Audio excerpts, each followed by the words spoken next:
kerja ibu-ibu, kejut suami masing-masing. Bangun bang, bangun. Subuh, abang pergi semayang subuh berjemaah.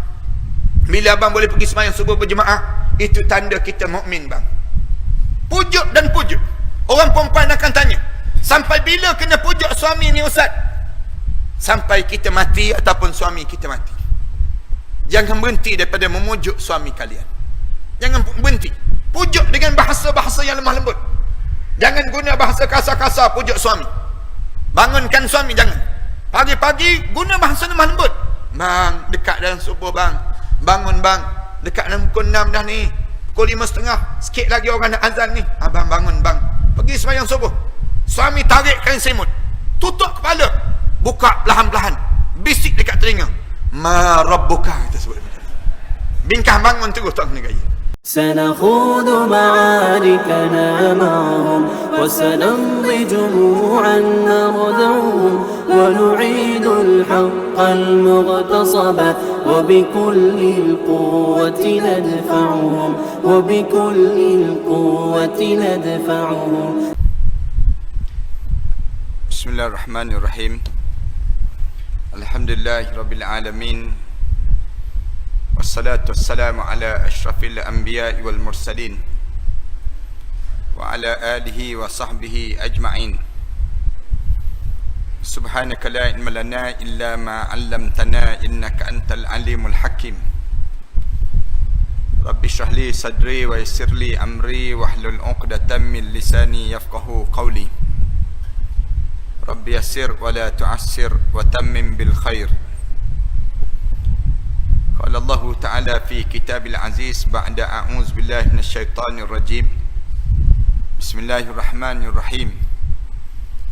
ألم يجدك يتيما فآوى ووجدك ضالا فهدى ووجدك عائلا فأغنى فأما اليتيم فلا تقهر وأما السائل فلا تنهر wa amma bi ni'mati rabbika fahaddits.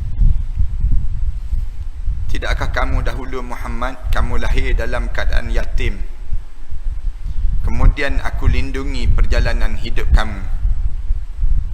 Tidakkah kamu dahulu Muhammad, kamu lahir dalam keadaan tidak ada apa-apa petunjuk, kemudian aku tunjukkan jalan hidup kamu? Tidakkah kamu dahulu Muhammad, kamu lahir dalam keadaan yang tidak ada apa-apa harta benda, aku senangkan dalam hidup kamu? Fa ammal yatima fala taqhar. Cuma aku ingin pesan pada kamu, pada anak-anak yatim, jangan sekali-kali kamu tengking mereka. Wa ammas sa'ila fala tanhar. Pada orang yang minta-minta, usahlah kamu herdik mereka. Wa amma bi ni'mati rabbika fahaddits. Dan pada orang yang apabila kamu diberi nikmat, hendaklah kamu sebut-sebut tanda kamu mensyukuri nikmat tersebut. Surah Ad-Duha. Yang dihormati imam, pengerusi dan ahliatan kuasa masjid, muslimin dan muslimat sekalian, Assalamualaikum warahmatullahi taala wabarakatuh. Pertamanya, marilah sama-sama kita mengaturkan rasa syukur kita yang tak terhingga kepada Allah di atas nikmat panjangnya umur kita yang Allah telah kurniakan pada kita ini, hasil daripada mustajabnya doa kita pada tahun yang sudah. Kita berdoa pada tahun yang sudah agar Allah memberi peluang untuk kita memasuki bulan Ramadan pada tahun ini. Lalu Allah mustajabkan doa kita. Allah beri peluang pada kita memasuki 3 bulan yang besar ini. Bulan yang disebut dengan bulan Rejab, bulan Sya'ban dan bulan Ramadan. Kita tahu bahawa 3 bulan ini bulan yang didoakan oleh Rasulullah sallallahu alaihi wasallam.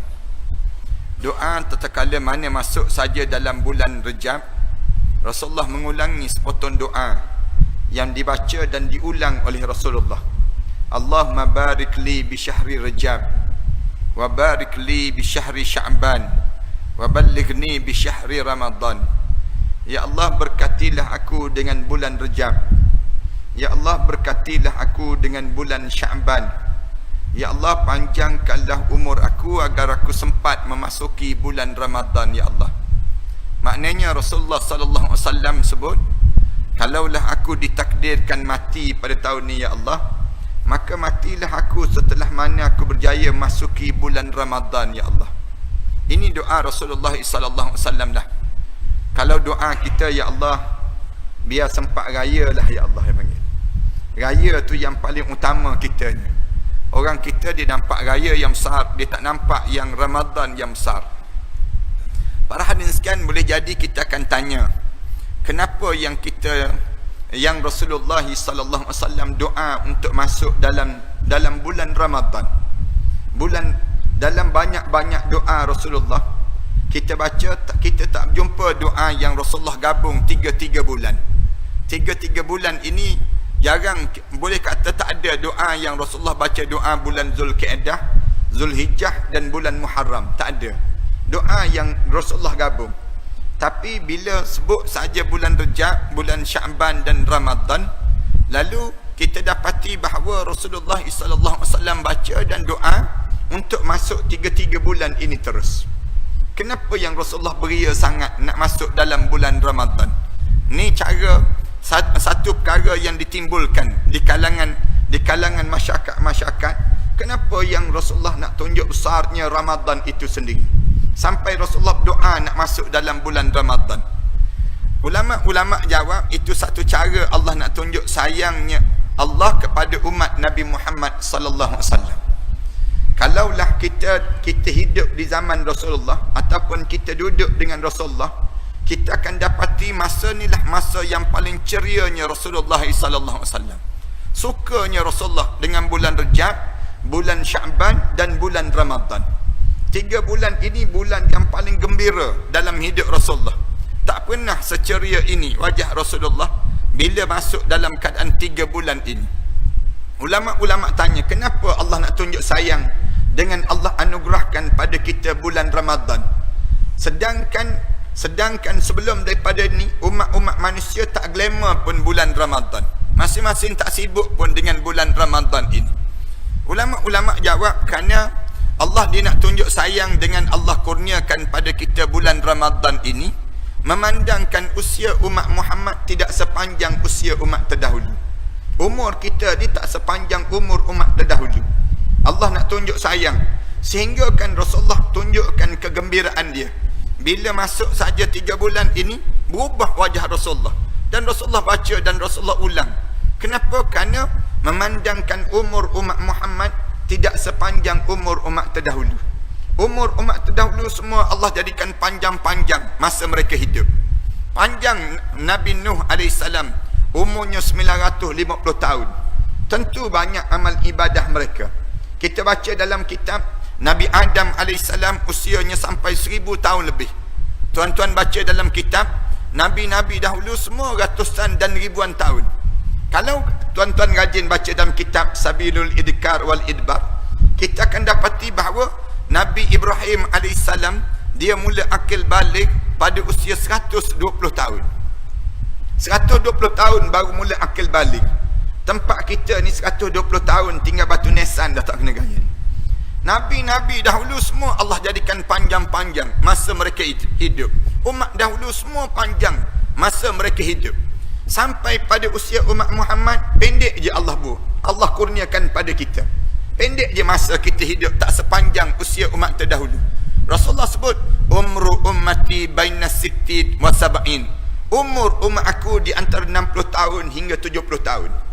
60 tahun hingga 70 tahun ni, tuan-tuan tak rasa malu ke? Kita hidup sekejap ini, kita nak minta syurga Firdaus Allah.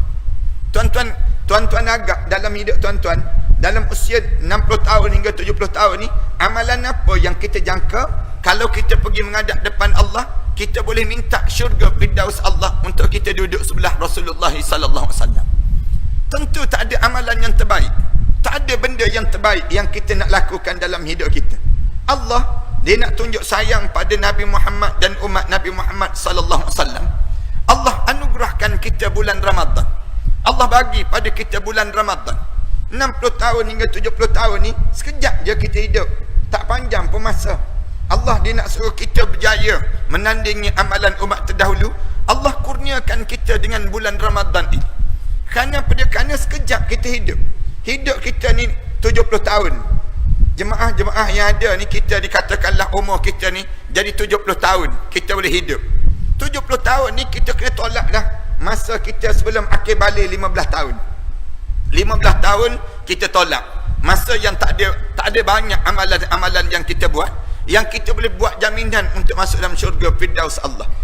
Lalu kita tolak tinggal 55 tahun. 55 tahun tolak lagi masa kita main, masa kita makan, masa kita borak, masa kita tidur malam. Tiap-tiap malam ni jemaah tidur di antara 6 jam hingga 8 jam setiap malam. Cuba kita kira, kalau Allah panjangkan umur kita 70 tahun, cuba kita kira sebenarnya kita tidur berapa lama. Ulama' kira, kalau kita tidur 6 jam hingga 8 jam setiap malam, kita tidur demikian tiap-tiap malam ini selama 70 tahun. Sebenarnya kita sedang tidur selama 20 tahun dalam hidup kita. 20 tahun kita sedang tidur baru. Tu baru kira tidur malam baru. Tak campur lagi dengan tidur dalam majlis ilmu dipanggil. Kalau campur dengan tidur dalam majlis ilmu, tidur hari Jumaat, waktu mana khutbah Jumaat, berapa sangatlah amalan yang kita ada dalam hidup kita ini. Dalam hidup kita terbuang begitu saja. Allah, dia nak suruh kita berjaya menandingi amalan umat terdahulu. Allah hantar Nabi Muhammad sallallahu alaihi wasallam, dan Allah anugerahkan pada kita bulan Ramadan. Bulan Ramadan Allah jadikan satu malam yang disebut dengan khairum min alfi syahr.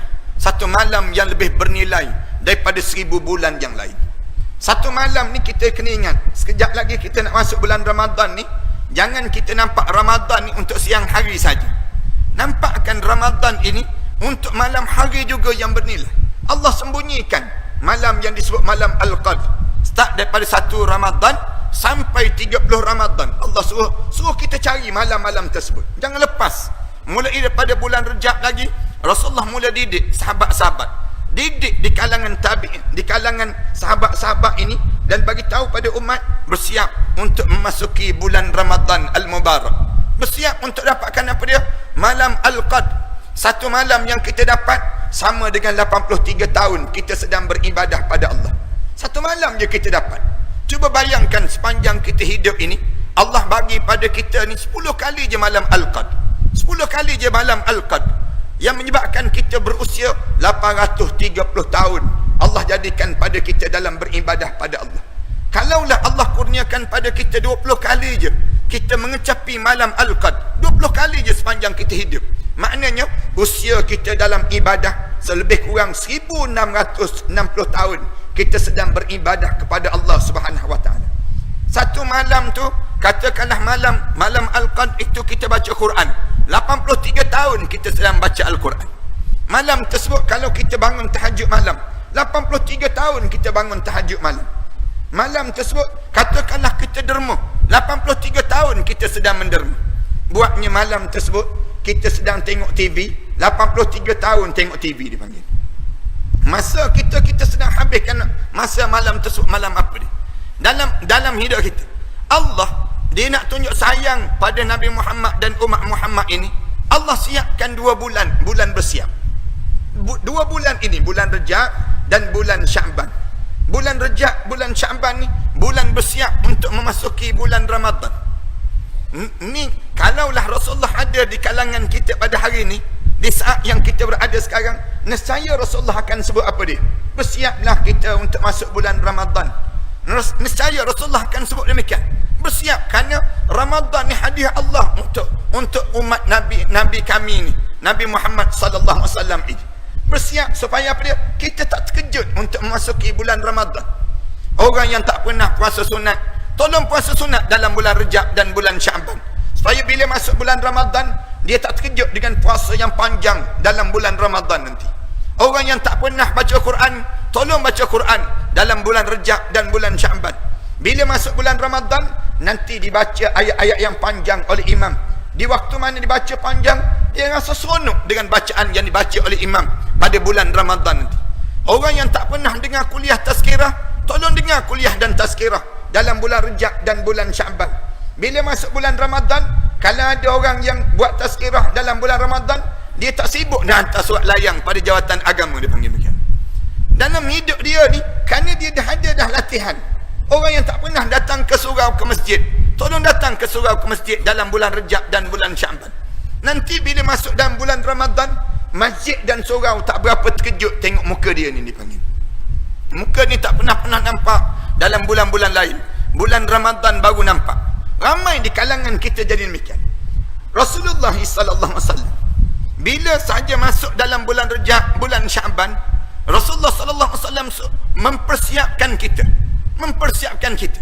Ulama-ulama kata mempersiapkan apa dia? Sebenarnya Rasulullah persiapkan bagaimana? Tajuk yang kita bincangkan, kalau Rasulullah ada bersama dengan kita, Rasulullah sedang mempersiapkan kita untuk masuk bulan Ramadan sajakah? Tak. Sebenarnya alim ulama jawab, Rasulullah sallallahu alaihi wasallam mempersiapkan kita untuk saat kita masuk dalam kuburan keseorangan. Yang ni yang paling besar dalam hidup. Rasulullah dia akan pastikan kita ni agar kita ni bersiap dalam hidup, jangan bersiap untuk hidup di dunia saja.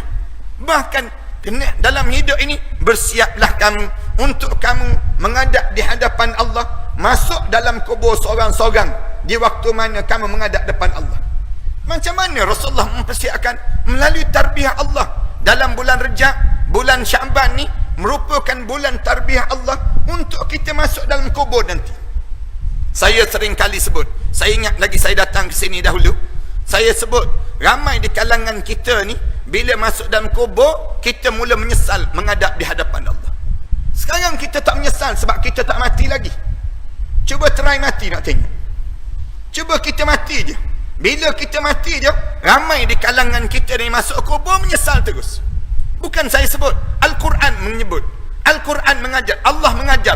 Ramai di kalangan manusia ni bila dia masuk dalam kubur, dia mula menyesal. Hidup atas dunia ni lara, hidup atas dunia ni leka. Sepanjang hidup atas dunia ni tak berfokus nak pergi ke mana dalam hidup. Sebenarnya benda apa yang perlu kita dapat sepanjang kita hidup di atas dunia? Kita ni hidup ni, yang kita nampak kena dapat duit banyak, yang kita nampak biar dapat jawatan besar, yang kita nampak dalam hidup kita biar pengaruh kita ramai. Yang tu saja kita nampak. Kita tak nampak yang perlu kita dapatkan pahala yang banyak. Kita tak nampak yang perlu kita dapat ilmu yang banyak. Kita tak nampak dalam hidup kita yang perlu keberkatan dalam kehidupan kita. Banyak benda yang kita tak nampak. Datang Nabi Muhammad sallallahu alaihi wasallam, ditarbiah oleh Allah, dididik oleh Allah. Allah jadikan 3 bulan ini. 3 bulan ini bulan untuk mendidik, bersiap untuk masuk dalam kubur. Bersiap dalam diri kita ni, pastikan diri kita ni mempersiapkan bekalan. 3 bulan ini Allah didik kita. Nak suruh jangan kita masuk dalam kubur, masing-masing mula sebut, qala rabbirji'un, Tuhanku bagilah peluang untuk aku hidup balik ke atas dunia ya Allah. Orang kita ni kalau kita boleh dengar suara-suara dalam kubur, suara mereka dalam kubur kata apa dia? Qala rabbirji'un, Tuhanku bagi peluang untuk aku hidup kembali ya Allah. Kita tak dengar je. Kalau kita dengar, kita boleh dengar suara-suara mereka sebut, qala rabbirji'un, Tuhanku bagilah peluang untuk aku hidup balik. Kenapa nak hidup balik? La'alli a'malu salihan fi ma tarak. Kalau aku boleh hidup balik, aku nak buat balik amalan salih yang aku tertinggal dahulu ya Allah. Mereka jawab terus, kalla, jangan harap kamu boleh hidup. Innaha kalimatun huwa qailuha. Mulut je sebut yang kamu nak hidup. Wa min waraihim barzakhun ila yaumi yub'atsun. Sedangkan di belakang kamu akan mula melalui saat barzakh sampailah di akhirat Allah Subhanahu wa taala. Ni orang dalam kubur, bangun di padang mahsyar nanti sebut begitu juga. Walau tara izil mujrimuna nakisu ru'usihim inda rabbihim, Rabbana absarna wa sami'na farji'na na'mal salihan inna muqinun. Orang yang bangun di padang mahsyar, bila Allah tunjuk suasana dalam neraka Allah, tunjuk suasana bagaimana sorak-soraknya ahli syurga Allah, mulut masing-masing sebut apa dia? Rabbana absarna, Tuhan kami nampak dah. Wa sami'na, kami dengar dah jerit pekik dalam neraka tersebut. Farji'na, balik semula kami ke dunia ya Allah. Na'mal salihan, kami nak balik ke dunia, kami nak buat balik amalan salih. Inna muqinun, sekarang kami mula yakin ya Allah. Allah supaya Allah jadikan supaya kita tak menyesal depan nanti. Allah mula siapkan terus pada kita bulan Rejab, bulan Sya'ban. Bulan Rejab, bulan Sya'ban ni Rasulullah mula ditarbiyah oleh Allah. Rasulullah dididik oleh Allah. Macam mana Allah didik Rasulullah? Supaya hidup ini berkeyakinan dengan agama. Hidup ini kena yakin dengan Islam. Jangan kamu main-main terhadap Islam. Kamu kena letak, aku ni bila aku memilih Islam, aku tak akan cari selain daripada Islam dalam hidup. Allah ajar, jangan kita pegang Islam ni, pegang lepas, pegang lepas. Jangan begitu. Dalam hidup ini, bila kita sebut kita Islam, wala tamutunna illa wa antum muslimun. Pastikan kita mati, saat mana kita mati, kita seorang yang benar-benar Muslim dalam hidup. Allah sebut demikian. Jangan kita pegang Islam ni, rasa nak ikut Islam, kita ikut. Rasa kita tak rasa nak ikut Islam, ikut nafsu, kita lepas Islam. Jangan begitu dalam hidup. Bila kita sebut Islam, pegang wa'tasimu bihablillah. Pegang tali Allah ni, Al-Quran dalam hidup. Hadis Rasulullah ni pegang betul-betul. Bihamdillahi jami'an wala tafarraqu. Jangan kamu pecah belah di kalangan kamu. Allah ajar demikian. Dalam hidup kita ni, jangan kita, saya terima Islam. Kat mana kamu terima Islam? Dalam bab sembahyang, saya terima Islam. Habis itu, yang lain saya tak terima Islam. Dalam ekonomi, saya tolak Islam. Dalam politik, saya tolak Islam. Dalam sosial, saya tolak Islam. Dalam yang lain, saya mula tolak Islam. Tolak semua. Sedangkan kita orang Islam. Pelik kan? Allah jadikan bulan Rejab. Bulan Rejab ni bulan yang Rasulullah SAW sendiri tarbiyah oleh Allah. Tarbiyah saat mana Rasulullah ditarbiyah, dididik oleh Allah macam mana? Saat ya Rasulullah mula digoncangkan dengan ujian kematian orang yang disayangi dalam hidup Rasulullah SAW. Sayang Rasulullah pada Abu Talib kan? Abu Talib bapa saudara Rasulullah, sayang dalam hidup Rasulullah. Waktu mana dekat nak meninggal dunia, Rasulullah pujuk Abu Talib. Pakcik, tinggal pakcik seorang lagi tak mengucap. Orang lain semua dah mengucap. Pakcik seorang ni tak mengucap lagi pakcik. Isteri pakcik dah mengucap. Anak perempuan pakcik dah mengucap. Ummu Hanif dah beriman pada Allah. Ali karramallahu wajhah dah beriman pada Allah. Semua dah beriman. Tinggal pakcik seorang lagi mengucap pakcik. Geleng kepala Abu Talib. Geleng kepala Abu Talib. Tak nak. Abu Talib sebut demikian. Bila Rasulullah tanya, kenapa pakcik? Pakcik tak percaya ke? Lepas pada meninggal dunia ni, ada azab kubur, ada fitnah kubur, ada yang disebut dengan, yang disebut Raudatul Qabr, taman-taman kubur ini sendiri. Pakcik percaya tak percaya? Saya percaya Muhammad. Saya tahu benda tersebut betul. Habis tu, biarlah Muhammad, biar saya seorang ni mati tak beriman pun tak mengapa. Kan terduduk Rasulullah. Sedih Rasulullah. Orang lain semua percaya, datang pakcik dia pula tak percaya. Rasulullah SAW angkat tangan doa. Angkat tangan dia berdoa. Ya Allah, selamatkanlah pakcik aku ni ya Allah. Sayang Rasulullah dengan pakcik dia ni. Turun ayat Al-Quran, tegur Rasulullah. Innaka la tahdi man ahbabta walakinnallaha yahdi man yasha. Muhammad, kamu tak layak memberi hidayah pada siapa yang kamu sayang. Tapi yang layak memberi hidayah pada orang yang dikehendaki oleh Allah ialah Allah sendiri. Walakinnallaha yahdi man yasha. Allah lah yang layak memberi petunjuk pada siapa yang Allah kehendaki. Abu Talib mati tak beriman pada Allah. Selang lepas pada itu, seminggu lepas itu, Khadijah binti Khuwailid pula yang menghadap depan Allah. Meninggal dunia Khadijah binti Khuwailid, bebanan dalam hidup Rasulullah. Khadijah tak adalah wanita yang disayangi dalam hidup Rasulullah, memberi kekuatan dalam hidup Rasulullah. Nama yang terulang dan tersebut meniti di bibir Rasulullah hanyalah Khadijah binti Khuwailid. Rasulullah sebut berulang kali, kahwin dengan isteri yang lain, nama Khadijah sentiasa disebut. Depan Aisyah radhiyallahu anha, Rasulullah sentiasa sebut. Beruntung kan kalau ada Khadijah. Kalau ada Khadijah, tentulah kita tak jadi macam ni. Kalau ada Khadijah, sonok kan Rasulullah sebut banyak benda. Sampai peringkat Aisyah kata, tak ada dalam hidup aku yang orang paling aku cemburu lebih daripada aku cemburunya pada Khadijah binti Khuwailid. Aisyah sebut, aku cemburu sungguh dengan Khadijah. Cemburu tak cemburu tu, sampai kalau gorang sikit, nama Khadijah sebut. Gorang sikit, nama Khadijah sebut. Aisyah kata, sampai peringkat aku ni rasa Kalau kita berbulu lah senang kita. Rasa tak tahan dah. Sikit-sikit nama Khadijah. Sikit-sikit nama Khadijah. Aku bingkah bangun, katanya Aisyah. Bingkah bangun, tinggalkan Rasulullah. Pergi ke dapur, melayan perasaan. Tak nak duduk depan Rasulullah ni kerana kerak sangat sebut nama Khadijah. Bangun pergi ke dapur. Bila pergi ke dapur nak melayan perasaan ni, masak.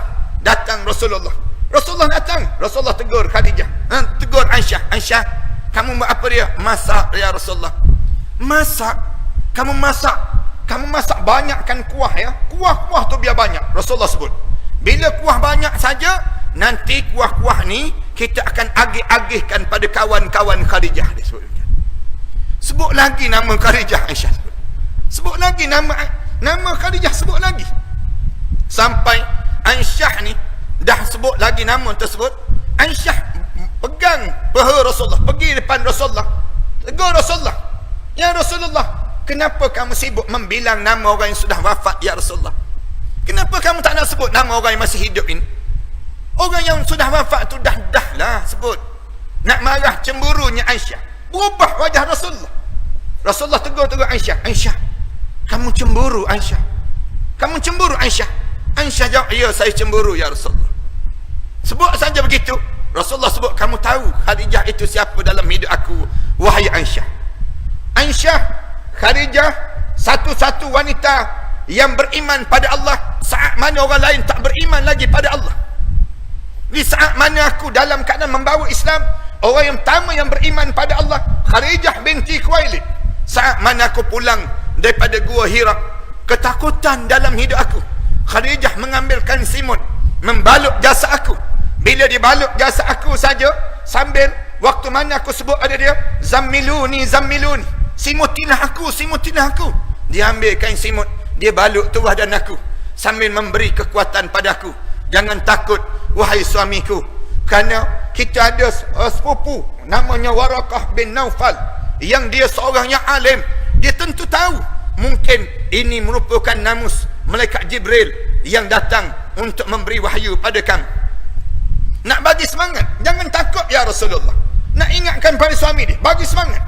Kita ni kan, kalau kita macam tu kan, balik daripada gua, misalnya contoh kita ni jadi Rasulullah, balik daripada gua, bagi tahu isteri kita, simut abang. Agak-agak isteri kita simut tak? Selimut, dia ambil dia buatkan simut je tu badan kita, sambil dia bisik terus dekat telinga kanan kita ni. Siapa yang suruh pergi duduk dalam gua tu? Siapa suruh dia pergi? Elok orang tak duduk, kita pergi duduk. Dah mula kena sampuk dah tu, dia panggil. Ni nak sebutnya Khadijah tak, dia bagi semangat. Dia bagi semangat dalam hidup aku. Ni Khadijah, kamu tahu siapa Khadijah dalam hidup aku? Satu-satu wanita yang aku berumah tangga dengan dia dan melahirkan zuriat yang ramai yang datang daripadanya. Yang datang daripada Khadijah binti Khuwailid. Ibrahim, siapa Ibrahim? Qasim, siapa Qasim? Fatimah, Ruqayyah, Zainab, semuanya datang daripada Khadijah binti Khuwailid. Di saat mana dia berumah tangga dengan aku, kamu tahu Aisyah, usia aku 25 tahun, usia dia 45 tahun, 40 tahun. Dalam usia sebegitu, dia melahirkan lagi zuriat di kalangan zuriat aku. Rasulullah sallallahu alaihi wasallam nak sebut tentang kenapa kamu nak cemburu dengan Khadijah, seorang perempuan yang melahirkan zuriat aku. Rasulullah sallallahu alaihi wasallam sebut demikian. Umur 40 tahun lahir lagi zuriat. Kita ni kan kalau umur 40 tahun cuba sentuh isteri kita. Mesti isteri kita memandang tu, bang, abang tak ingat ke abang tu kencing manis tahu dia panggil. Abang tu darah tinggi ada, jantung ada, semua ada dia panggil. Sedar diri sikit dia panggil. Nak sebutnya gambaran usia 40 tahun, dalam keadaan usia 40 tahun melahirkan zuriat. Nak sebutnya tak berputus asanya dalam hidup nak melahirkan zuriat dan zuriat Rasulullah sallallahu alaihi wasallam. Kamu tahu siapa Khadijah dalam hidup aku ya wahai Aisyah? Kamu tahu siapa Khadijah dalam hidup aku wahai Aisyah? Khadijah seorang perempuan yang hartawan, rupawan, daripada golongan bangsawan, di kalangan orang yang cantik rupawan dalam hidup dia, memilih Muhammad bin Abdullah, seorang anak yatim piatu, menjadi pasangan dalam hidupnya. Saat mana dia berumah tangga dengan aku, dia gunakan seluruh harta kekayaan yang dimilikinya itu digunakan segala-galanya yang ada hanya untuk Islam. Bila dia mengenali Islam, di saat mana dia menghadap di hadapan Allah, dia tidak memiliki apa-apa lagi dalam hidupnya kecuali dia hanya memiliki Allah dan juga Rasul dalam hidupnya. Yang tu je yang ada. Tuan-tuan baca dalam sejarah, waktu mana Khadijah dekat-dekat dengan wafat tu, dekat dengan wafat tersebut, ulama-ulama sebut Rasulullah SAW riba jasad. Rasulullah riba jasad yang disebut dengan kepala Khadijah berada di atas paha Rasulullah SAW. Rasulullah tengok Khadijah berombak-ombak dada, sakit, Allah saja yang tahu, tak boleh bangun. Khadijah tak boleh bangun, pegang tangan Rasulullah, cium tangan Rasulullah, berulang kali cium tangan Rasulullah. Sebab ada Rasulullah sakit, ya Rasulullah sakit. Nak bagi tahu pada suami sakit, macam mana nak bagi tahu? Rasulullah ni ambil tangan Rasulullah, usap kepala Khadijah, usap kepala Khadijah, sebut pada Khadijah, sabar Khadijah. Tentu ada hikmah yang Allah sediakan dalam perjalanan hidup kita ini. Sabar Khadijah, sakit ni, cium tangan Rasulullah berulang kali, kesat air mata, nak bagi tahu pada suami sakit. Rasulullah tengok Khadijah ni tak boleh bangun, pegang tangan dia, cium tangan dia, ambil bantal letak bawah kepala, ambil bantal letak bawah kepala, bingkah bangun Rasulullah, tinggalkan Khadijah, keluar daripada rumah, berdiri di beranda rumah. Tengah-tengah berdiri beranda rumah tu, mengalir mata Rasulullah sallallahu alaihi wasallam. Kesedihan mengenangkan kesakitan isteri. Pakai isteri tak boleh nak dibayar, macam mana nak tolong, nak buat macam mana? Hanya doa-doa yang ditagihkan, yang ditadahkan untuk minta dengan Allah supaya Allah bagi kekuatan pada isteri. Mengalir mata Rasulullah, tengah-tengah mengalir mata, tiba-tiba turun malaikat Jibril. Turun malaikat Jibril sebut pada Rasulullah, ya Rasulullah, aku datang khusus untuk membawa salam yang datang daripada Allah khusus untuk isteri kamu Khadijah binti Khuwailid. Dengar Allah kirim salam, tuan-tuan. Allah kirim salam, bergegas Rasulullah masuk. Syukurnya dalam hidup Allah kirim salam dalam hidup. Orang kita ni kan, kalaulah tuanku kirim salam, balik jalan mengangkang 3 hari 3 malam terus. Ni baru raja kirim salam, ni bukan raja ni, Allah kirim salam. Sebut Allah kirim salam, bergegas masuk riba balik Khadijah. Kemudian Khadijah pegang tangan Rasulullah, Rasulullah cium mata dahi Khadijah, bisik di telinga Khadijah, sebut pada Khadijah, ya Khadijah, Allahu yukri'uki salam. Wahai Khadijah, Allah kirim salam pada kamu. Bila sebut Allah kirim salam, Rasulullah sebut Allah kirim salam, Khadijah yang tak boleh bangun, tolak dada, bingkah bangun. Rasulullah tengok Khadijah nak bangun, Rasulullah tampu, tolak je. Tolak tu, Khadijah angkat tangan, sebut terus, Allahumma antas salam wa minkas salam wa ilaika ya'udus salam fahayna rabbana bis salam wa adkhilna al jannata daras salam tabarakta rabbana wa ta'alaita ya zal jalali wal ikram. Ya Allah, kamulah pemilik sejahtera, datang daripada kamu kesejahteraan. Wa ilaika ya'udus salam, kepada kamu balik kesejahteraan ini. Fahayna rabbana bis salam, hidupkanlah kami dengan penuh kesejahteraan. Wa adkhilnal jannata daras salam, masukkanlah kami ke dalam syurga darus salam. Baca doa ni sampai rebah balik, pegang tangan Rasulullah, sebut ada Rasulullah, ya Rasulullah, saat mana aku menghadap depan Allah semakin hampir, ya Rasulullah. Ya Rasulullah, Khadijah mula sebut, ya Rasulullah, saat mana kamu bawa Islam satu hari nanti, tiba-tiba tak ada siapa yang bersama dengan kamu tolong kenang nama aku, Khadijah binti Khuwailid, tetap bersama dengan kamu, ya Rasulullah. Ya Rasulullah, kalau mana kamu bawa Islam, habis harta kekayaan yang kamu miliki, kamu tak ada apa-apa lagi. Di saat mana kamu tak ada apa-apa itu nanti, ya Rasulullah, kamu tolong datang ke kuburan aku, kamu gali kubur aku, kamu ambil tulang belulang aku, kamu bawa tulang-tulang itu ke pasar, kamu jual tulang-tulang itu, kamu gunakan untuk kerja-kerja Islam, harta-harta tersebut yang berbaki itu, ya Rasulullah. Bila Rasulullah dengar saja begitu, Rasulullah menangis teresak-esak. Rasulullah terkenang-kenang. Lepas itu wafat Khadijah binti Khuwailid. Ulama-ulama bincang tentang cerita, walaupun sekalipun kita nak sebutnya, bila Rasulullah sampai tahap ini, Rasulullah tak boleh tidur malam di rumahnya. Rumahnya menjadikan wajah-wajah yang indah yang dilalui dalam hidup kenangannya yang indah dengan Khadijah binti Khuwailid. Malam-malam dia tidur di rumah Ummu Hani. Goncangan jiwanya. Rasulullah sallallahu alaihi wasallam tergoncang perasaan. Ujian dengan kematian, satu ujian yang besar dalam hidup. Di saat mana tergoncang ini, Allah tarbiyah Rasulullah dengan satu peristiwa yang besar yang disebut dengan Isra wal Mi'raj. Isra Mi'raj ini satu peristiwa yang ditarbiyah. Kalau Rasulullah ada dengan kita, sudah tentu Rasulullah akan tarbiyah kita dengan Isra Mi'raj juga. Isra Mi'raj ini menjadi mukjizat yang kedua yang terbesar setelah mana Al-Quran Karim. Al-Quran satu tarbiyah dalam hidup yang Rasulullah akan didik kita dengan Al-Quran. Kemudian kalaulah kita ni payah dan sukar nak memahami Al-Quran, bulan Rejab ini bulan yang ditarbiyah oleh Rasulullah sallallahu alaihi wasallam. Rasulullah didik kita untuk memahami Isra Mi'raj. Faham Isra Mi'raj. Kalau kamu tak faham Isra Mi'raj, nanti akan ada orang yang masuk dalam bulan Ramadan, dia puasa tapi dia tak salat. Nanti akan ada orang yang puasa tapi dia akan buka aurat.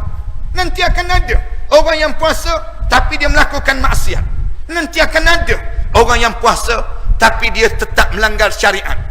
Memahami Isra Mi'raj ini menjadi besar untuk mengukuhkan jiwa-jiwa kita dengan Islam. Kalau kita tak faham Isra Mi'raj, tak kukuh keyakinan kita dengan Islam. Nanti akan ada orang kita Islam tapi dia campur dengan liberalis. Dia Islam, dia campur dengan nasionalis. Dia Islam, dia percaya pada sekularis. Kenapa kita boleh terjadi demikian dalam hidup kita? Bercampur aduk dalam hidup. Dia Islam tapi Islam Syiah. Dia Islam tapi Islam ajaran Ayah Pin, senang ceritanya. Nak sebutnya bercampur aduk dalam hidup. Kenapa kita jadi demikian? Kenapa kita jadi demikian? Kerana kita tak faham Isra Mi'raj. Memahami Isra Mi'raj ini menjadi tarbiyah yang dibawa oleh Rasulullah. Suatu bila Rasulullah sallallahu alaihi wasallam balik saja daripada peristiwa Isra Mi'raj. Saya tak bercadang nak cerita malam ni Isra Mi'raj ini. Saya diminta bercakap tentang kalau Rasulullah ada bersama dengan kita, apa yang akan berlaku pada kita. Nak sebutnya, kalau ada Rasulullah akan didik. Yang pertama, keyakinan dengan Islam. Rasulullah akan tambahkan, biar kita ni semangat dengan Islam, kuat dan kita yakin dengan Islam, hidup kita dengan Islam, sampai peringkat kita tak akan cari selain daripada Islam. Kita yakin sungguh-sungguh terhadap ayat Al-Quran Karim, wa man yabtaghiral islami dinan falan yuqbala min wa huwa fil akhirati minal khasirin. Siapa yang cari selain daripada Islam dalam hidup dia sebagai satu cara hidup, dia tidak akan diterima di sisi Allah.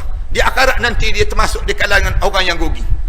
Ekonomi Islam, politik Islam, kebudayaan Islam, hiburan Islam, segala benda yang kita buat, dinan, way of life, satu cara hidup mesti dengan Islam.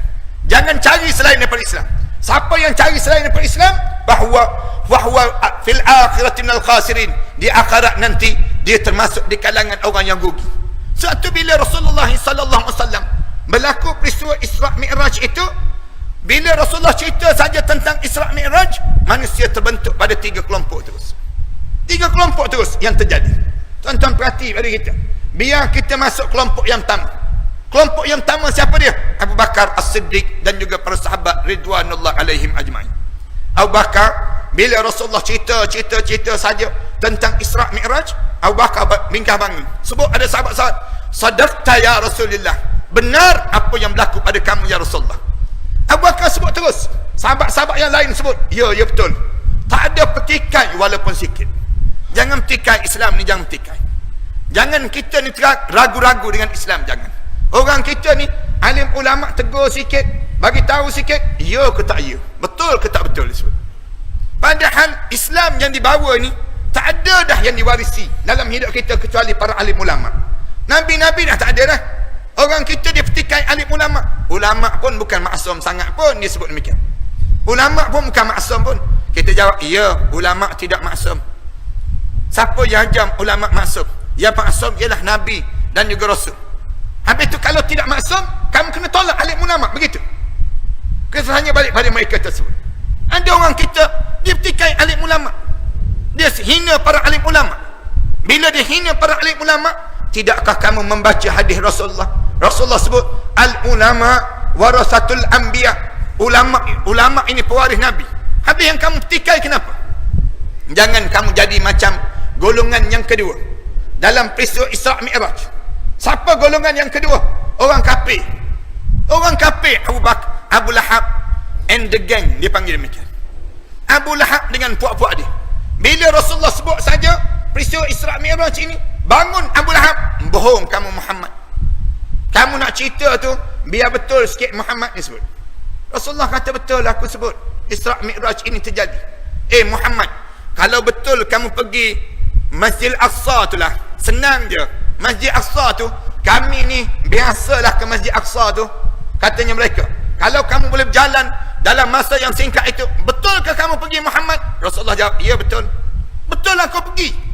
Kalau kamu betul, kamu pergi, aku nak tanya sikit. Katanya orang kafir tanya Rasulullah. Rasulullah tanya apa dia? Kamu bagi tahu berapa biji tiang yang ada dalam Masjid Aqsa tersebut. Tanya soalan yang Rasulullah tak spot langsung dipanggil. Rasulullah tak jangka langsung. Macam saya tanya tuan-tuan biasa ke datang Masjid Intan Zahra? Biasa Ustaz. Sentiasa datang? Biasa datang. Saya nak tanya sikit tuan-tuan, berapa biji kipas atas kepala tuan-tuan? Tanya Tok Imam pun tak boleh jawab tuan-tuan. Tapi jangan pula lepas pada ni duk bilang kipas pula kita. Cuma nak sebut tanya soalan yang tidak dijangka. Rasulullah sallallahu alaihi wasallam ditanya soalan. Betul ke kamu datang Masjid Aqsa? Bila tanya soalan demikian, Allah tunjukkan satu-satu tiang-tiang itu depan mata Rasulullah. Rasulullah sebut, tiang ni berada kat sini. Tiang ni berada kat sini. Tiang ni nama dia apa dia? Rasulullah sebut. Bila Rasulullah sebut saja, lalu di waktu ini Rasulullah tanya balik, betul tak betul aku jawab ni? Mereka jawab, ya Muhammad. Kalau kamu tak percaya lagi Rasulullah sebut, kamu tunggu saja kabilah yang akan sampai petang ini. Ada satu kabilah yang akan sampai ini, aku sempat minum air dengan kabilah tersebut. Rasulullah sebut, kemudian aku minum air susu dengan mereka. Kabilah itu unta yang kat depan tu patah kaki, kata Rasulullah. Kamu tanya mereka, betul tak betul aku sempat minum air dalam perjalanan pulang daripada Mi'raj itu? Mereka tunggu. Bila mereka tunggu, saat Rasulullah sampai saja, bila mereka sampai sebut, mereka tanya pada mereka sebut, betul tak betul Muhammad sempat minum dengan kamu? Dia jawab, ya Muhammad minum dalam perjalanan dia pulang tadi. Disebut saja begitu. Lalu Rasulullah kata, sekarang kamu percaya tak percaya? Tetap tak percaya disebut. Mereka ni dalam hati orang kafir ni, ceritalah macam mana pun, yang hati mereka telah tersumbat dengan dendam dengan Islam yang panjang. Masuk ceritalah macam mana pun, sehingga kan Allah sebut, walan tarda ankal yahud walan nasara hatta tattabi'a millatahum. Allah cerita demikian, orang Yahudi, orang Kristian tak akan reda pada kamu sehingga kamu hidup dengan cara mereka, barulah mereka boleh terima kamu. Sampai hari ni kita boleh tengok orang kafir, kita ceritalah apa dia sekalipun, sebutlah ekonomi Islam, politik Islam, sosial Islam, mereka tetap lawan dengan Islam. Ini nak sebut, kecuali yang Allah jadikan hati mereka terbalik dan hati mereka senang untuk menerima Islam. Dua, jangan jadi golongan ketiga dengan peristiwa yang Isra' Mi'raj ini. Golongan ketiga siapa? Golongan yang disebut muzabzabina baina zalik, yang teragak-agak dengan Islam. Ramai orang kita ni bila sebut saja Isra' Mi'raj, dia teragak-agak terus. Betul ke tak betul Isra' Mi'raj? Ada di kalangan kita, bila sebut Isra' Mi'raj ini, dia kata, boleh dengar lah, boleh dengar, percaya jangan, dia sebut demikian. Ada orang kita sebut demikian. Bila sebut saja Islam, dia kata bolehlah cerita tentang Islam, tapi dia sebut apa dia? Tapi kalau nak laksanakan Islam tak sesuai zaman kita sekarang ni, perangai di kalangan setengah di kalangan kita teragak-agak. Zaman Rasulullah, bila Rasulullah cerita saja tentang Isra' Mi'raj, Rasulullah sebut saja tentang Isra' Mi'raj ini, sebut saja tentang Isra' Mi'raj tersebut, dia sebut terus, Muhammad, sebelum daripada ini kami beriman dengan Allah, beriman dengan apa yang kamu bawa, tapi mulai daripada sekarang Muhammad, kami keluar daripada Islam, kami lompat patilah sang ceritanya. Susah sangat kami keluarlah daripada Islam. Bila sebut keluar saja daripada Islam, Rasulullah dia, kecuali Muhammad, kamu buat dua perkara. Kamu buat dua perkara. Dua perkara ni apa dia? Rasulullah, dia sebut pada Rasulullah, buat dua perkara Muhammad. Rasulullah kata apa dia? Buat dua perkara.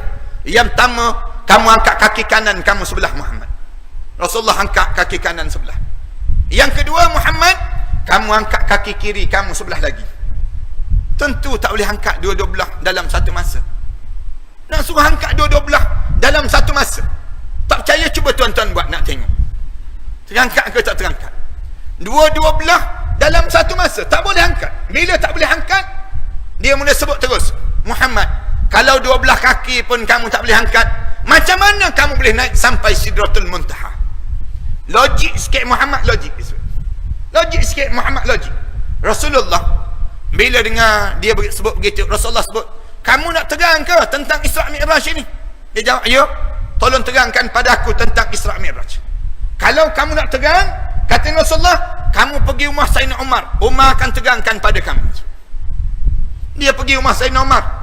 Bila dia pergi rumah Umar, Sayyidina Umar, bila dia pergi saja rumah Sayyidina Umar tanya terus, Rasulullah suruh datang? Ya, Muhammad suruh datang, terangkan pada aku tentang Isra' Mi'raj.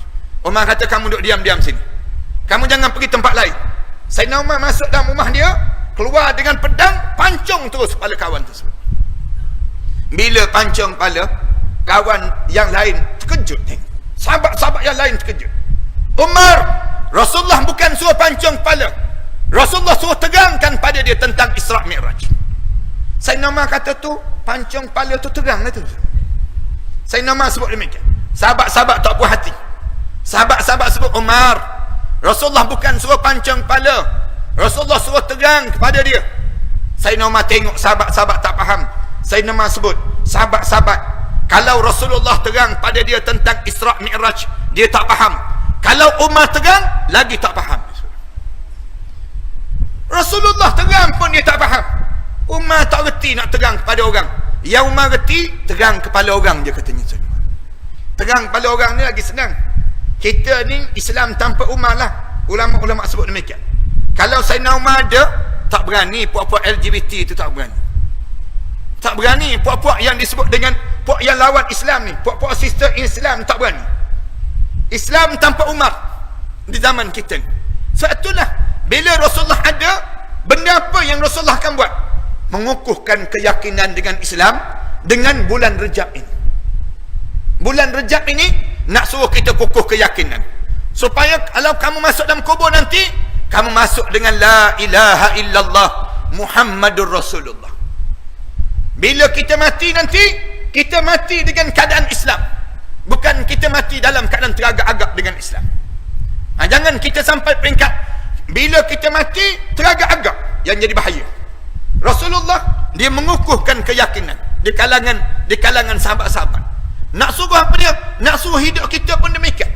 Di antara benda yang kita, bila kita adanya Rasulullah, kita mesti mengukuhkan kekuatan di kalangan kita, keyakinan pada Allah. Lepas pada bulan Rejab, besok kita masuk dalam bulan Sya'ban, ataupun lusa kita masuk dalam bulan Sya'ban. Sya'ban, Rasulullah mula dididik dengan cara yang kedua yang disebut dengan ibadah kepada Allah Subhanahu Wa Taala. Lepas pada dididik dengan akidah, lalu dididik dengan ibadah. Bulan Sya'ban, Allah jadikan dua program yang besar, nak suruh kita mengukuh ibadah kita kepada Allah. Macam mana mengukuh ibadah pada Allah? Allah buat dua program dalam bulan Sya'ban. Yang Rasulullah, kalau Rasulullah ada dengan kita, seandai Rasulullah ada dengan kita, Rasulullah suruh jaga ibadah. Ibadah apa yang kena jaga sangat dalam hidup kita? Sehingga kan Allah buat dua program dalam bulan ini. Yang pertama, yang disebut dengan Allah jadikan program yang besar dalam bulan Sya'ban, ialah peristiwa Nisfu Sya'ban yang berlaku dalam bulan Sya'ban. Nisfu Sya'ban ni, jemaah-jemaah yang ada kelapangan pada 15 Sya'ban, baca Quran, semai puasa sunat, kemudian bersedekah, buat amal ibadah, bangun tahajud malam, buat amal ibadah. Nak baca Quran pun boleh, nak buat apa pun boleh, nak sebutnya gambaran, banyakkan ibadah pada Allah. Kerana nisfu Sya'ban itu saat mana dalam hadis Rasulullah sebut, diangkat amalan-amalan kita setahun. Yang kita buat amal ibadah diangkat dalam amalan selama setahun itu. Pada setiap kali setahun, pada nisfu Sya'ban, Allah angkat amalan-amalan hamba ini. Angkatlah amalan di saat mana kita menjaga ibadah.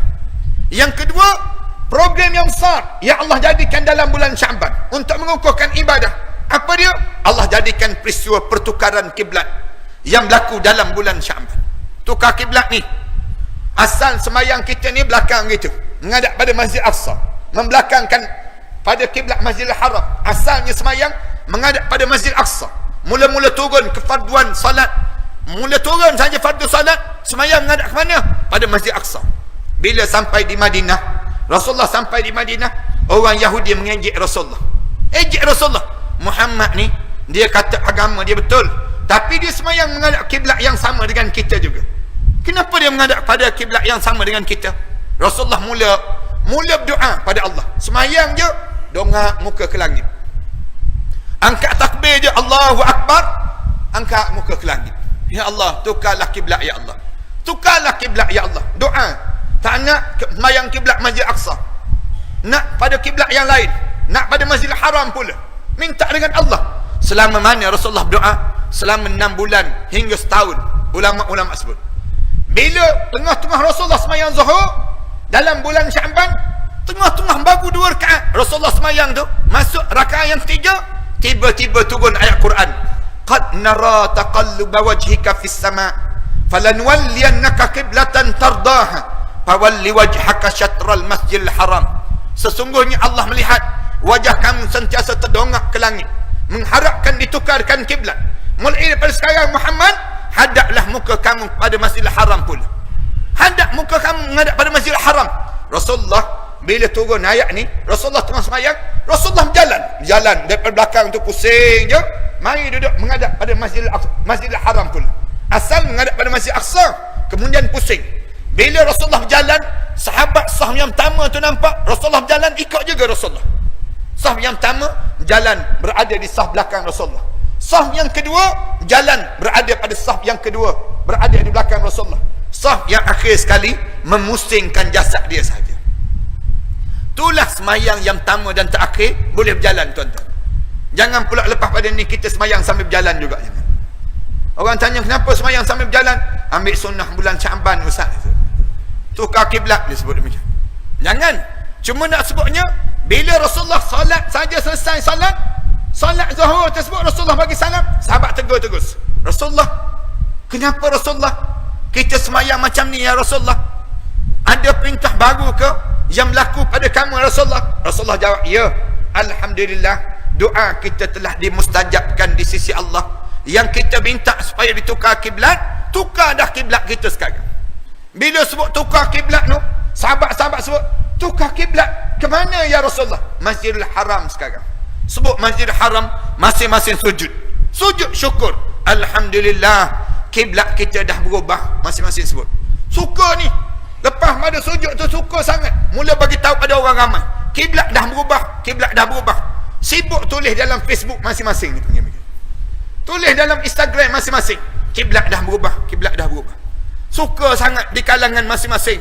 Bila tahu saja pada orang kafir, orang Yahudi tahu, masing-masing mula bercakap, mula sibuk membawang sama-sama mereka, mula sibuk dalam keadaan bercakap sama-sama mereka tersebut. Muhammad ni, agama dia ni tak betul-betul. Agama dia ni sekejap menghadap pada Masjid Aqsa, sekejap menghadap pada Masjidil Haram. Lepas ni kiblat mereka ke mana pula? Kita tengok kiblat mereka ni ke mana pula. Rasulullah rasa sedih Rasulullah sallallahu alaihi wasallam ini.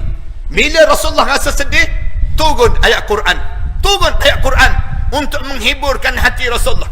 Turun ayat apa dia? Sayaqulus sufaha'u minan nas ma wallahum an qiblatihim allati kanu 'alaiha qul lillahil masyriq wal maghrib yahdi man yasha'u ila siratim mustaqim. Telah bercakap di kalangan sebahagian manusia yang bodoh, kenapalah ditukarkan kiblat ini? Sebut, wahai Muhammad, milik Allah lah sebelah timur dan juga barat. Yahdi man yasha'u ila siratim mustaqim. Allah menunjukkan petunjuk bagi siapa yang Allah kehendaki ke jalan yang lurus. Maknanya, ikut akulah, aku nak ke mana? Peduli apa engkau wahai orang kafir? Hidup kita ni Allah yang tentukan, bukan kamu yang perlu tentukan. Ulama-ulama nak sebut apa dia? Bila berlaku pertukaran kiblat ni, banyak benda yang diajar. Nak suruh jaga ibadah. Ibadah apa yang kena jaga dalam hidup kita? Yang pertama, solat. Solat jangan tinggal. Siapa-siapa yang dia tinggal solat, maknanya dia sudah meruntuhkan agama dalam hidup dia. Agama kita ni, kita nak tahu kita ada agama tak ada agama, tengok solat. Tengok solat. Solat apa yang kita kena tengok dalam hidup kita? Solat 5 waktu. Lepas selesai daripada solat 5 waktu, yang kedua, tolong perhati solat berjemaah. Solat berjemaah, kena perhati. Solat berjemaah kat mana? Yang usia 40 tahun ke atas, saya sebut banyak kali, kalian jangan tinggal lagi solat berjemaah. Paling-paling tidak dalam hidup kita, solat subuh berjemaah dan isyak berjemaah. Jaga solat ni. Solat subuh berjemaah, tolong jaga. Solat isyak berjemaah, tolong jaga. So sibuk mana pun, yang usia 40 tahun ni, solat isyak dan subuh mesti berjemaah dalam hidup kita. Sebab Rasulullah sebut, siapa-siapa yang boleh jaga solat subuh berjemaah, tanda dia mukmin. Siapa yang tak boleh jaga solat subuh berjemaah, tanda dia seorang munafik dalam hidup. Subuh dan isyak berjemaah. Ibu-ibu, kalau ibu-ibu dapati suami ibu-ibu sukar jaga solat subuh berjemaah, ibu-ibu sedang memiliki suami yang munafik dalam hidup. Suami kita suami munafik. Tapi malam ni jangan sebut lagi, jangan sebut lagi. Jangan balik ke rumah malam ni, abang dengar tak ceramah tadi? Abang memang munafik bang. Jangan sebut lagi, diam-diam sudah. Malam ni diam-diam dulu. Pagi esok kerja ibu-ibu, kejut suami masing-masing. Bangun bang, bangun. Subuh abang pergi sembahyang subuh berjemaah. Bila abang boleh pergi sembahyang subuh berjemaah, itu tanda kita mukmin bang. Pujuk dan pujuk. Orang perempuan akan tanya, sampai bila kena pujuk suami ni ustaz? Sampai kita mati ataupun suami kita mati. Jangan berhenti daripada memujuk suami kalian. Jangan berhenti. Pujuk dengan bahasa-bahasa yang lemah lembut. Jangan guna bahasa kasar-kasar pujuk suami. Bangunkan suami, jangan. Pagi-pagi guna bahasa lemah lembut. Bang, dekat dalam subuh bang. Bangun bang. Dekat dalam pukul 6 dah ni. Pukul 5.30. Sikit lagi orang nak azan ni. Abang bangun bang. Pergi sembahyang subuh. Suami tarik kain semut. Tutup kepala. Buka perlahan-lahan. Bisik dekat telinga. Ma rabbuka, kita sebut. Bingkah bangun terus tak kena gaya. Nak sebutnya, bagi tahu pada suami kita, bangun bang, bangun. Jangan terlepas peluang ini. Allah bagi peluang untuk sembahyang subuh berjemaah. Ramai dah orang dalam kubur tu tak sempat bersubuh berjemaah. Kita ni pula Allah bagi peluang.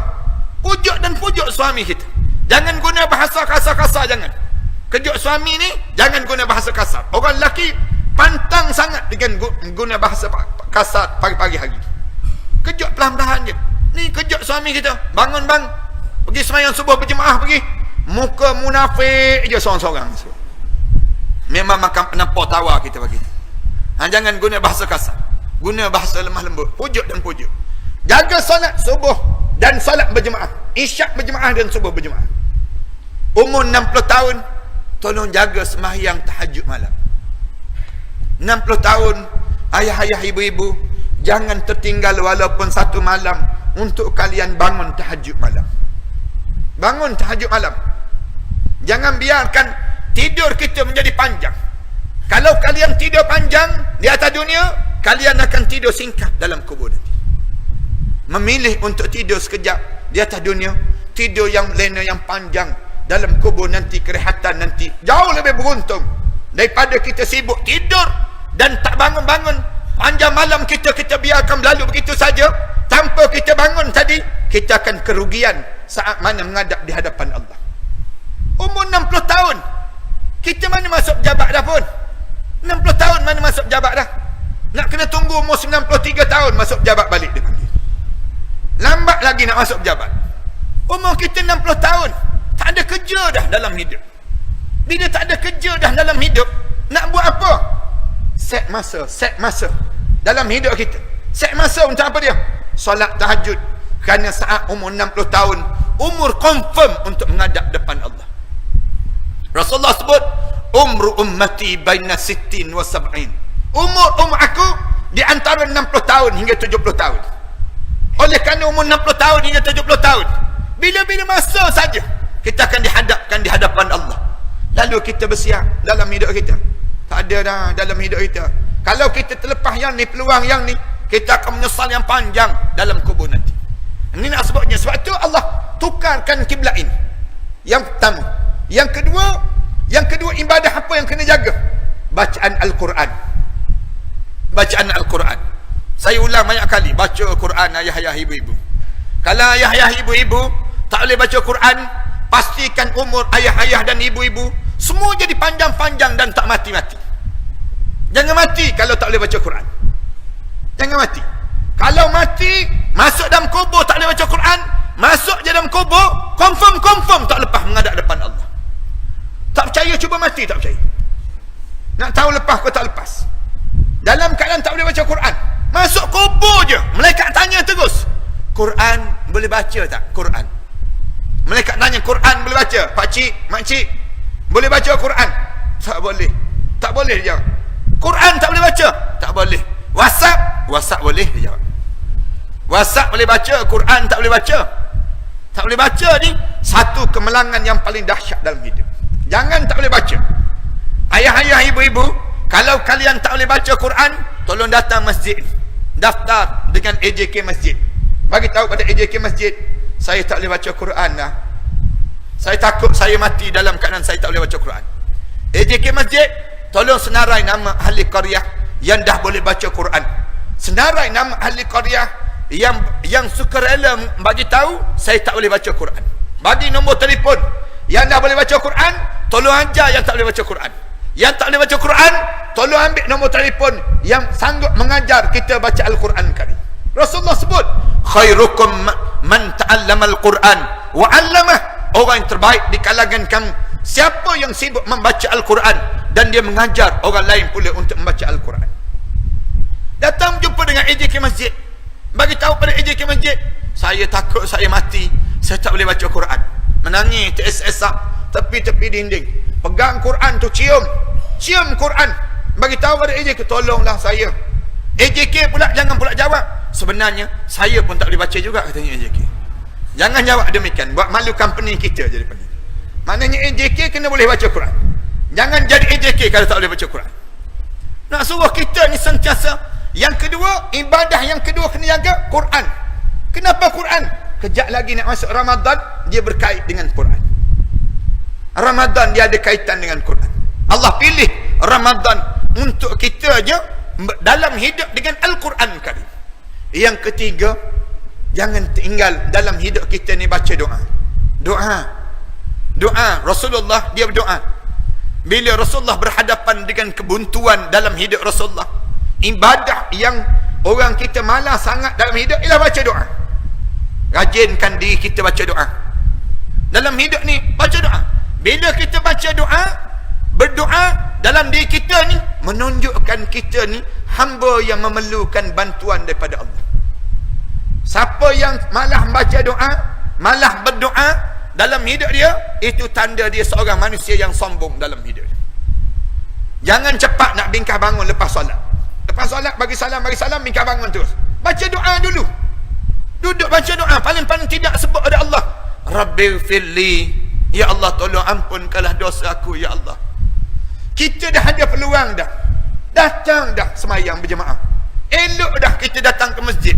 Tempat yang mustajab, masa yang mustajab, suasana yang mustajab untuk kita doa pada Allah. Kenapa kita lepaskan peluang untuk baca doa? Doalah dalam diri kita ni. Rasulullah pesan, ad-du'a mukhul ibadah. Doa ni otak ibadah. Cuba tengok Rasulullah doa macam mana. Rasulullah kalau dia berdoa tu sampai terdongak-dongak muka Rasulullah. Rasulullah doa tu sampai peringkat terangkat-angkat tangan Rasulullah. Terangkat tu, Aisyah kata, ni sampai lengan baju ni jatuh turun ke bawah, nampak ketiak putih Rasulullah sallallahu alaihi wasallam. Lagi lama lagi terangkat, lagi lama lagi terangkat, lagi lama lagi terangkat tangan Rasulullah. Lama doa tu terangkat, lengan jubah ni turun, nampak ketiak putih Rasulullah sallallahu alaihi wasallam. Kita berdoa tak? Lagi lama lagi turun. Lamanya tu imam ni, lamanya berdoa. Mendapalah doa lama-lama. Lama-lama letak tangan atas paha. Malahnya kita letak tangan atas paha berdoa orang kita. Tak naknya. Apa masalahnya terangkat sikit tangan kita ni? Angkat menunjukkan bagaimana tawaduknya kita dalam meminta. Ni tangan atas paha je. Nak sebut pada Allah, ya Allah, nak terima, tak nak terima, sudah. Senang je doa. Jangan angkat tangan ni, angkat tadah tangan kita. Rasulullah kadang-kadang terbuka, kadang-kadang Rasulullah tutup. Nak sebut ajar demikian. Didik pada diri kita dalam doa. Ni tak lepas sembahyang bagi salam angkat tangan. Ya Allah, macam biasalah ya Allah. Amin tu dia. Doa paling ringkas dalam dunia dia panggil. Dia buat macam kedai mamak dia buat. Macam biasalah. Senang je dia. Kita dengan Allah ni jangan buat begitu, jangan. Doa Rasulullah doa. Boleh jadi doa kita Allah tak mustajab di dunia, tetapi Allah mustajab di akhirat nanti. Kena letak dalam diri kita demikian. Dalam hidup kita ni janganlah lepas peluang. Kalau ada je peluang untuk doa, doalah.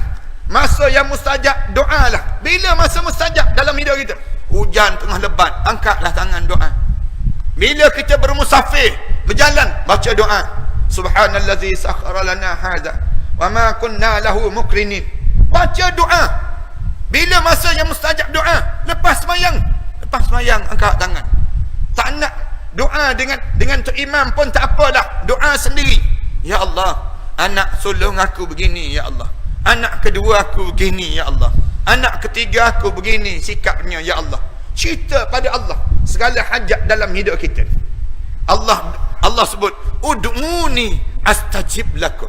Doalah kamu dengan aku. Sudah pasti doa kamu akan dimustajabkan di sisi aku. Aku akan jawab doa kamu. Jangan malas berdoa. Ni doa ni menjadi kekuatan dalam hidup orang mukmin. Rasulullah sebut, ad-du'a silahul mu'minin. Doa ni senjata yang paling ampuh bagi orang mukmin. Paling kuat dalam hidup kamu. Bila kamu buang doa, maknanya kamu buang senjata pada diri kamu. Polis, hebatnya polis kerana ada senjata. Cuba polis tu tak ada senjata, orang jelek je pada polis tersebut. Demikianlah dengan orang mukmin. Mukmin ni hebat bila ada senjata doa. Ittaqu da'watul mu'min. Rasulullah sebut, berhati-hati kamu dengan doa orang mukmin. Doa orang mukmin ni doa kekuatan. Dalam hadis yang lain Rasulullah sebut, ittaqu da'watul mazlum. Berhati-hati kamu dengan doa orang yang kena zalim. Fa innahu wa bainallahi la hijabalah. Kerana di antara dia dengan Allah tidak ada hijab langsung. Maknanya dalam hidup kita ni, ibadah kita ni, doa. Angkat tangan bagi tahu kepada Allah, ya Allah, aku perlukan syurga firdaus kamu ya Allah. Doa pada Allah. Jangan berhenti. Rasulullah kata, bila kamu doa, minta syurga firdaus. Doa je minta syurga firdaus. Rasulullah sebut demikian. Kalau kamu tak dapat syurga firdaus pun, kamu akan dapat syurga yang bawah-bawah daripada tersebut. Ini kekuatan dalam doa-doa, dalam hidup kita, dalam ibadah pada Allah. Ibadah ini sendiri. Yang dalam seterusnya, ibadah apa lagi yang kena jaga? Infak biar berterusan. Infak ni, sedekah. Sedekah ni sentiasa ada pada diri kita. Tiap-tiap masa ni sedekah. Sedekah. Kenapa sedekah? Kerana kita tahu yang kita sedekah tu bukan kita sedekah untuk yang tu, tapi kita sedekah pada diri kita balik. Paling tidak sedekah ni apa dia? Senyum. Rasulullah kata, jangan pandang lekeh dengan senyum. Jangan pandang lekeh dengan senyum. La tahqiranna. Rasulullah kata, jangan kamu pandang lekeh. Kalau antalqa akaku biwajhin talikin, dengan kamu jumpa saudara kamu, wajah kamu tu ceria. Orang tengok muka kamu lapang dada. Ini maknanya sedekah juga, infak juga dalam hidup. Kan ada kan orang ni, kalau kita berjumpa dengan dia rasa lapang je dada. Ada orang yang kita berjumpa dengan dia, tengok muka dia tu tension dengan kita. Ada orang yang demikian. Ni maknanya apa dia? Ni kedekut. Orang kedekut. Kita jangan jadi kedekut. Kedekut ni bukan harta benda saja. Wajah biar jadi ceria. Wajah kita ni sentiasa berinfak di jalan Allah. Dengan apa dia? Orang rasa tenang dalam hidup bila bersama dengan diri kita. Ini merupakan sedekah yang baik, yang melapangkan hidup di kalangan kita ini sendiri. Ini gambaran yang perlu ada pada diri kita. Lepas pada tarbiyah dengan ibadah, barulah Rasulullah tarbiyah kita yang ketiga, yang disebut dengan akhlak. Akidah, ibadah dan juga akhlak. Bila tarbiyah akhlak ni berlaku? Dalam bulan Ramadan. Bulan Ramadan, Allah jadikan dalam bulan Ramadan tiga-tiga membentuk pada diri kita. keyakinan pada Islam, Allah jadikan peristiwa yang disebut dengan Perang Badar. Keyakinan dengan Islam. Kemudian yang kedua, nak suruh jaga ibadah kita pada Allah, Allah jadikan malam Lailatul Qadar. Malam Lailatul Qadar dalam bulan Ramadan. Nak suruh jaga akhlak, nak suruh bentuk akhlak dalam bulan Ramadan, Allah turunkan Al-Quran. Nuzulul Quran, yang dijadikan Al-Quran kana khuluqul Quran. Bila tanya pada Rasulullah, ditanya pada Aisyah, macam mana peribadi Rasulullah? Lalu Aisyah radhiyallahu anha jawab, kana khuluqul Quran. Peribadi Rasulullah itu ialah akhlak Al-Quran yang dicerminkan melalui tingkah laku yang ada pada Rasulullah sallallahu alaihi wasallam. Mudah-mudahan bila kita berjaya memasuki proses ini, sebenarnya kita sedang berada di sisi Rasulullah sallallahu alaihi wasallam. Mudah-mudahan bila kita menghadap depan Allah, dipanggil menghadap depan Allah, masuk dalam kubur tu, nampak terus Rasulullah sallallahu alaihi wasallam. Semua yang hadir malam ni di kalangan ahli syurga Allah, mudah-mudahan demikian. Kita doa kita di kalangan orang yang diterbiah oleh Rasulullah melalui saat-saat yang sebegini. Inilah yang dimaksudkan dengan kalau sekiranya Rasulullah berada dengan kita, apa yang akan berlaku? Inilah yang Rasulullah sedang bina kita dan membina kekuatan di kalangan kita sehingga lahirlah pribadi-pribadi yang hebat. Pribadi yang hebat ni, tuan-tuan boleh tengok di zaman lepas pada tak ada Rasulullah sallallahu alaihi wasallam, sampai terbukanya Andalusia. Terbukanya kota Spain yang ada pada hari ini. Yang sampai hebatnya, sampai terbukanya kota Melaka. Sejarah Melaka ni sejarah yang hebat. Sehingga terbukanya yang disebut dengan apa dia? Sehingga terbukanya kota Konstantinopel. Ini sejarah-sejarah yang hebat. Sayangnya sejarah kita dipadamkan oleh nasionalis, dipadamkan oleh sekularis. Kita tak nampak hebatnya sejarah Islam. Tahun 1511 sampailah dimerdekakan Malaysia ini sendiri. Kita tak nampak sejarah hebat Islam. Islam yang telah melawan Portugis, Spain yang datang jauh. Jarak dia datang naik kapal terbang nak datang tempat kita ni lebih kurang dekat dengan 16 jam, 17 jam nak boleh sampai tempat kita. Tu naik kapal terbang. Mereka datang dengan kapal, buka kota Melaka. Yang lawan mereka tersebut di kalangan ulama-ulama yang dipadamkan sejarah nama-nama mereka tersebut. Ulama-ulama yang berjaya ni siapa? Di kalangan orang Melayu kita, di kalangan orang Islam kita. Tapi kita tak kenal mereka tersebut. Kerana apa dia? Kerana habis dah sejarah-sejarah tersebut. Dunia sedang memerhati benda demikian. Dan sekarang kota Andalusia itu jatuh. Andalusia itu jatuh. Jatuh kerana apa dia?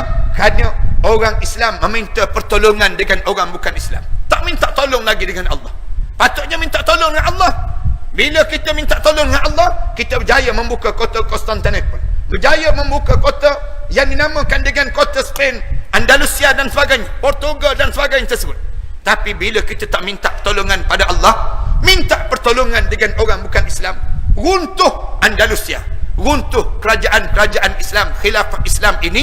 Lalu bangkitlah yang disebut dengan sejarah manusia moden ini, katanya mereka, yang disebut dengan sekular dan sebagainya.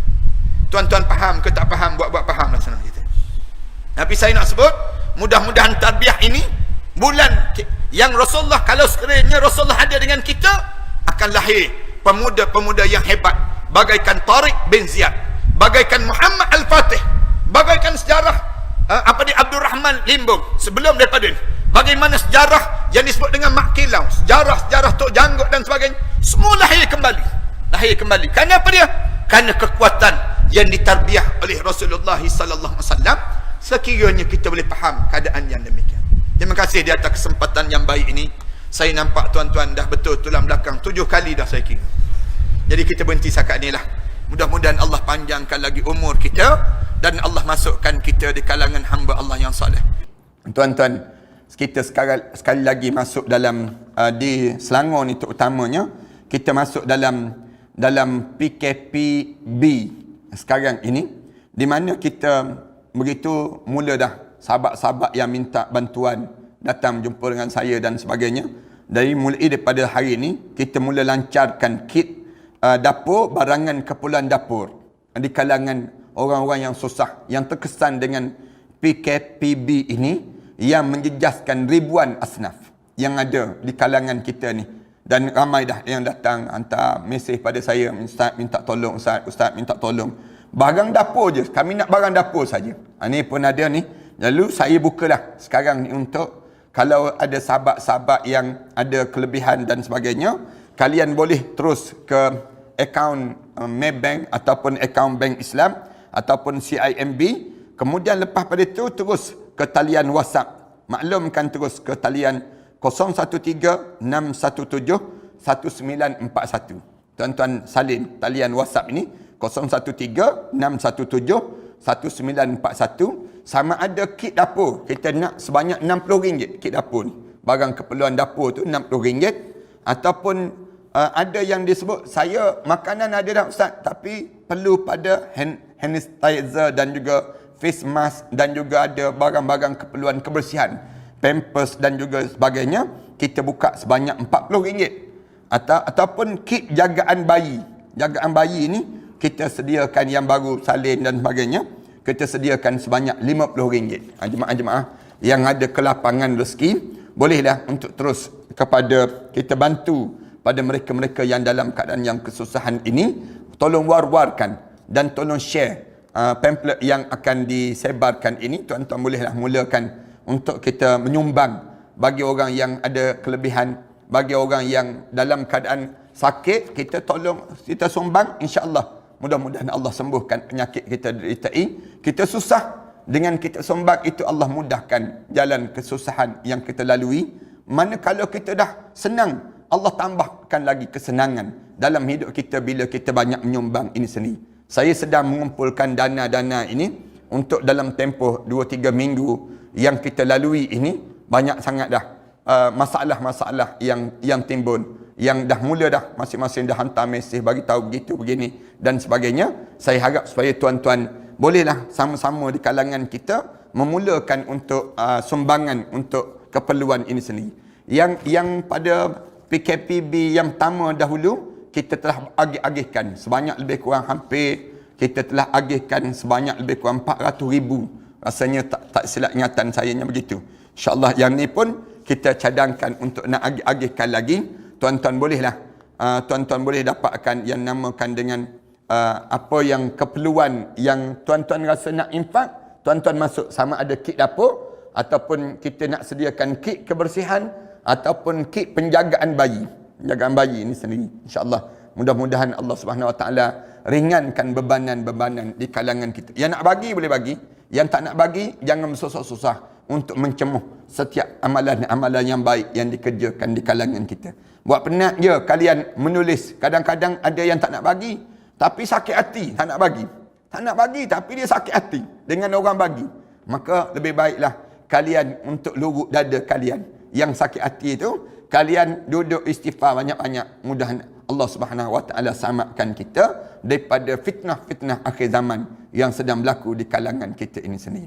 Di samping tersebut, tuan-tuan, yang saya nak sebut juga bahawa kita dah mula buka kemasukan tahun baru ini, di mana tahun depan kita dah terima anak-anak untuk temu duga. InsyaAllah akan buat pada 31 Oktober. Sama ada nak masuk di Ma'had Tahfiz Al-Azhari Macang, Kelantan, ataupun tuan-tuan nak masuk di Ma'had Tahfiz An-Nabawi Shah Alam, ataupun nak masuk di Ma'had Tahfiz An-Nabawi Langkawi, Pulau Langkawi. Tempat ni tempat cantik. Tuan-tuan, kalau tuan-tuan ada anak dan tuan-tuan boleh hantar anak-anak, ataupun kalau tuan-tuan ada anak yatim piatu yang dia nak menghafal Quran, tuan-tuan maklum pada kami nak tanggung mereka tersebut. Dan juga anak-anak orang susah, misal contoh, ustaz orang ni susah tapi dia nak menghafal, dia ada kelebihan dan sebagainya. Lalu tuan-tuan maklum pada kami sanggup untuk tanggung mereka tersebut, insya-Allah. Mudah-mudahan demikian. Sama ada nak masuk di Ma'had Tahfiz An-Nabawi Jerantut pun kami buka peluang ini. Tuan-tuan boleh tengok di pamphlet yang ada tertera di skrin tersebut. Mudah-mudahan kita dapat manfaat bersama lah, insya-Allah. Di samping ada kitab bagaimana untuk kematian husnul khatimah dan juga persiapan menjelang kematian ini sendiri. Mudah-mudahan Allah jadikan kebaikanlah dalam kehidupan kita ini. Bismillahirrahmanirrahim. Alhamdulillahirabbil alamin. Wassalatu wassalamu ala asyrafil anbiya'i wal mursalin wa ala alihi wa sahbihi ajma'in. Allahumma ighfir dzunubana wa liwalidina warhamhuma kama rabbayna shaghira wa li jami'il muslimina wal muslimat wal mu'minina wal mu'minat الأحياء منهم والأموات. اللهم تقبل منا صلاتنا ودعاءنا وقيامنا وركوعنا وسجودنا وتمم تقصيرنا يا الله إنك أنت التواب الرحيم. اللهم نوّر قلوبنا بنور هدايتك. Wahai Tuhan kami, tolong cahayakanlah hati kami dengan cahaya hidayah kami. Kama nawaltal arda binur syamsika, sebagaimana kamu cahayakan alam ini dengan cahaya matahari kamu. Abadan abada, selama-lamanya kami pohon pada kamu ya Allah. Birahmatika ya arhamar rahimin, dengan rahmat kamu ya Allah, tolong belah kasihanlah kepada kami semua ya Allah. Allahumma nawwir qulubana, Allahumma zayyinna bizinatil Quran.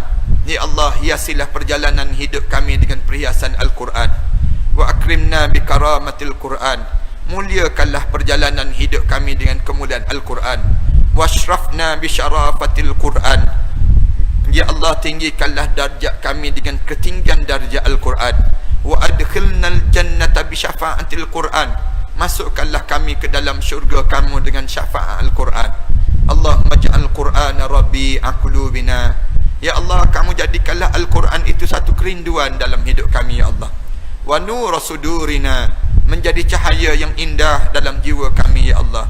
Wa jalaa ahzanina, yang menghilangkan segala duka cita hidup kami ini ya Allah. Wa dhihabaha umumina wa ghumumina, ya Allah, dengan kami membaca Al-Quran itu ya Allah, menghilangkan segala tekanan dan bebanan dalam hidup ini ya Allah. Rabbana alaika tawakkalna wa ilaika anabna wa ilaikal masir. Rabbana atina fid dunya hasanah wa fil akhirati hasanah wa qina adzabannar. Walhamdulillahi rabbil alamin. نخوض معاركنا معهم وسنمضي جموعا نردعهم ونعيد الحق المغتصب وبكل القوة ندفعهم وبكل القوة ندفعهم بسلاح الحق البتار سنحرر أرض الأحرار ونعيد الطهر إلى القدس من بعد الذل وذا العار من بعد الذل وذا العار سنخوض معاركنا معهم وسنمضي جموعا نردعهم ونعيد الحق المغتصب وبكل القوة ندفعهم وبكل القوة ندفعهم وسنمضي ندك معاقلهم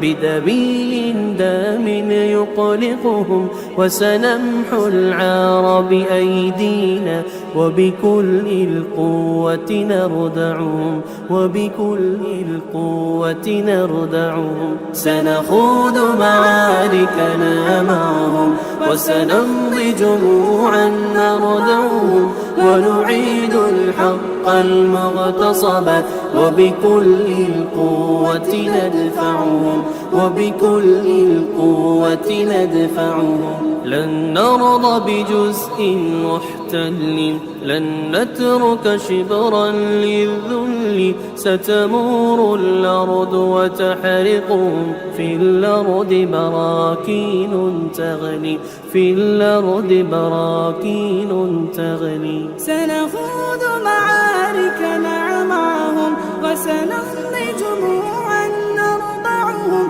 ونعيد الحق المغتصب وبكل